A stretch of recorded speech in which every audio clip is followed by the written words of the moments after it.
할렐루야. 아멘. 먼저 이번 가을 학기를 은혜 가운데 마칠 수 있도록 함께 하신 하나님 아버지께 찬송과 영광을 올려드립니다.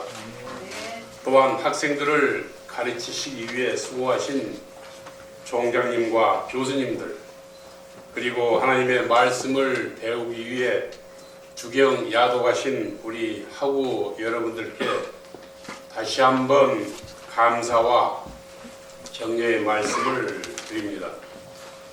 세월이 너무 빠른 것 같습니다. 가을 학기를 시작한 지가 엊그제 같은데 벌써 종강 예배를 드리고 2021년을 시작한 지도 엊그제 같은데 이제 며칠밖에 남지 않는 것을 보면서 세월을 아끼라는 사도 바울의 말씀이 새롭게 다가옵니다. 이 시간에는 공덕에 주신 말씀을 통해서 에스겔의 소명과 사명이라는 제목으로 우리들의 소명과 사명을 되돌아보며 다시 한번 각오하는 시간을 갖고자 합니다. 소명이란 하나님께서 당신이 하시고자 하는 일을 맡기기 위해 사람을 부르시는 것을 말합니다. 그래서 영어로는 calling 또는 vocation이라고 합니다. 또한 사명이란 부른 자에게 맡기신 하나님의 일을 말합니다. 영어로는 미션이라고 합니다. 이처럼 소명과 사명에는 불가분한 관계가 있기 때문에 소명받은 자에게는 반드시 사명이 따르게 되고, 또한 사명을 감당하는 자는 반드시 소명의식을 갖고 사명을 감당해야 됩니다. 그러면 오늘 본문에 나타난 에스겔의 소명을 살펴보겠습니다. 본문 7절 보면 인자야 내가 너로 이스라엘 족속의 파수꾼을 삼음이 이와 같으니라. 그런즉 너는 내 입의 말을 듣고 나를 대신하여 그들에게 경고할지니라 라고 했습니다. 이 말씀을 보면 에스겔이 파수꾼이 된 것이 자신이 자원해서 된 것도 아니고 이스라엘 족속들이 그를 추천해서 된 것도 아닙니다. 오직 하나님께서 그를 불러 파수꾼으로 세우신 것입니다. 이것은 하나님의 절대 주권이고 하나님의 사랑과 은혜인 것입니다. 또한 에스겔을 부르시면서 나를 대신해서 부르셨다고 하셨습니다.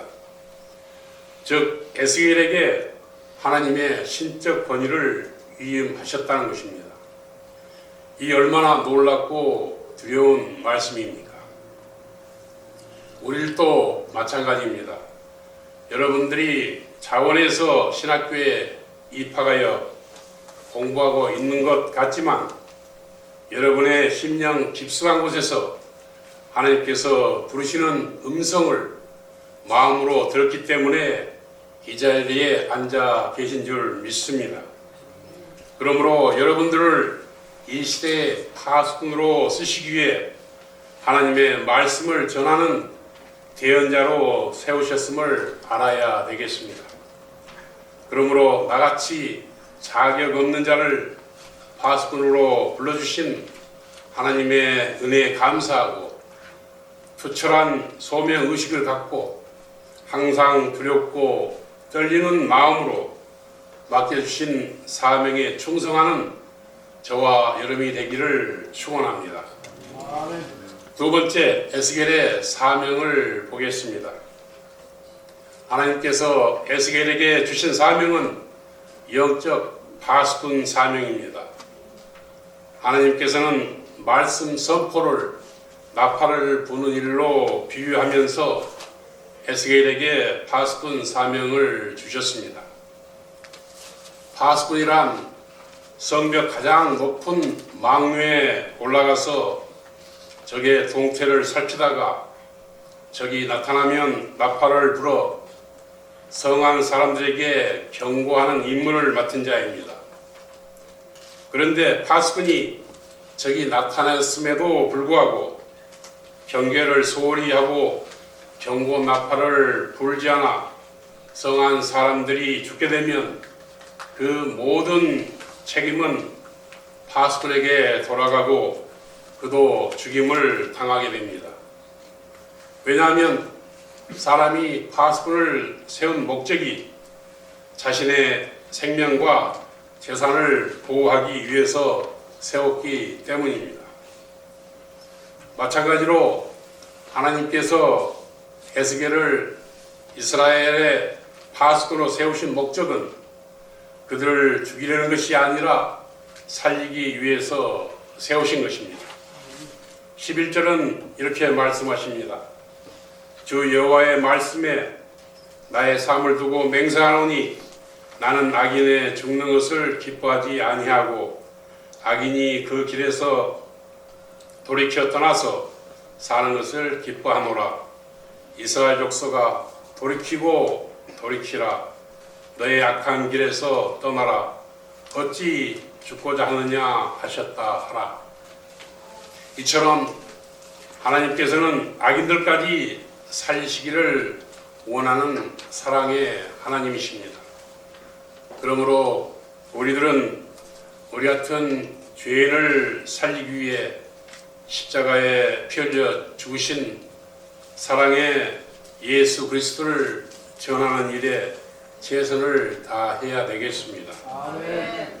본문 7절을 다시 보면 에스겔의 사명은 먼저 내 입의 말, 즉 하나님의 말씀을 들은 후 그 다음에 그들에게 경고하는 일이었습니다. 영적 파수꾼은 먼저 하나님의 말씀을 들어야 합니다. 말씀을 듣는다는 것은 말씀을 경청하고 배운다는 뜻입니다. 그러므로 여러분들은 우리 글로벌 종신대학에 잘 오셨습니다. 우리 학교에서 가르치시는 교수님들은 모두 신학적으로나 실력면으로나 인격적으로나 다 훌륭하신 분들입니다. 특별히 총장님께서 가르치시는 천국복음은 여러분들의 영적 세계를 깨달을 수 있는 새로운 눈과 길을 열어주십니다. 그러므로 여러분들은 열심히 배우십시오. 여러분들의 장래 파수꾼 사역에 큰 힘과 능력이 될 것입니다. 또한 영적 파수꾼의 사명은 경고해야 합니다. 오늘 본문에서 경고라는 단어가 여러 번 나옵니다. 즉 파수꾼은 계속해서 경고를 해야 됩니다. 때를 얻든지 못 얻든지 경고를 해야 되는 것입니다. 그런데 경고는 먼저 영적 파수꾼인 자기 자신에게 해야 합니다.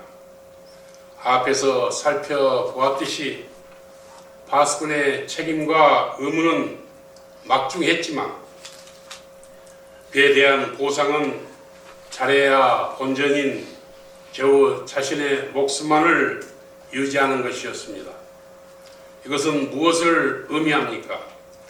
영적 파수꾼은 세상에서의 상급을 바라고 일하는 것이 아니라 하나님께서 주실 상급을 기대하며 일하는 말씀 아니겠습니까? 이 시대에는 어딜 가나 말씀이 넘치고 십자가가 넘칩니다. 그런데 세상은 변하지 않습니다. 왜 그렇습니까?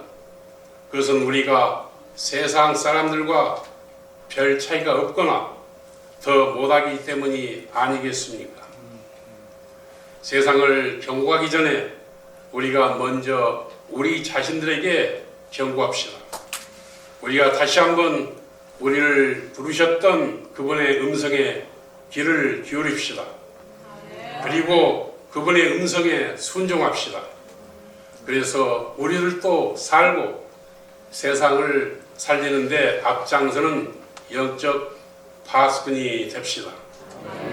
그리고 사도행전 20장 24절 말씀처럼 내가 달려갈 길과 주 예수께 받은 사명 곧 하나님의 은혜의 복음 증언한 일을 마치려 하면은 나의 생명조차 조금도 귀한 것으로 여기지 아니하노라라는 사도 바울의 소명과 사명을 본받아 하나님 앞에 섰을 때 참 잘했다 칭찬받는 저와 여러분이 되시기를 주님의 이름으로 축원합니다. 기도드리겠습니다. 하나님 아버지 참 감사합니다. 오늘 말씀을 통해서 우리들의 소명과 사명을 되돌아보게 하여 주시니 감사합니다. 성령께서 우리들의 언행 심사를 언제나 주장하여 주셔서 하나님의 은혜의 복음을 증언한 일에 귀 쓰임받는 영적 파수꾼들이 되게 하여 주시옵소서.